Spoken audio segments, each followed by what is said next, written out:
মাল আছে, চাটও আছে, কোনো কিছুর অভাব নেই। যে শুনে বাচ্চা আজকে মাল নিয়ে কারাকারি করবে তার সেটা কিন্তু এখানে ধুনে দেবো বলে দিলাম। কথাটা কি তুই এবার আমাকে বললি নাকি? হ্যাঁ, আমি ভুলে কাউকেই বলিনি, সবাই বারে কান খাড়া করে শুনে রাখ। মালও বাড়া আস্তে আস্তে খাবো, চাটও বাড়া আস্তে আস্তে খাবো। পরে যদি দেখি না বাড়া চাট নেই, সেটা কিন্তু সবার বাড়া ধুনবো বলে দিলাম। তুই এবার আস্তে আস্তে খাবলি তো, পরে এবার বৃষ্টি এসে আমাদের মানে কার ভিজি দে। আরে না রে বাড়া, কোনো বৃষ্টি বৃষ্টি হবে না। কথায় আছে না, যে মেঘ ডাকে সে মেঘে বৃষ্টি হয় না। কি পাগল হচ্ছে রে বলা তুই? ওটা মেঘ হবে না, ওটা কুত্তা হবে, কুত্তা।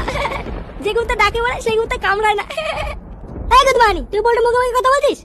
খুব বার বেরিয়ে গেছিস। হ্যাঁ, আরে চোদ মারা, হ্যাঁ তো তো দেখছি ওরা মাল না খেয়ে নেশা হয়ে গেছে। তুই বলে কাকে ভয় দেখাচ্ছিস জানিস?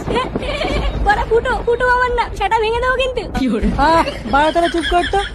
কি ভাই, তুই দুটা বসে আছিস যে কিছু বলছিস না তো? আজকে না মনটা ভালো নেই, বুঝলা পল্টুদা?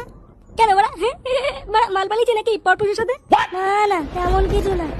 বড়া তাহলে কি? হ্যাঁ, গুপ্ত সমস্যা নাকি? কি হয়েছে তোর বল? আজকে না খুব দাদুর কথা মনে পড়ছে। এবার দাদু মানে কোন দাদু? আরে আমাদের ঝন্টু দাদু। আমার দাদু? এবার আমার দাদু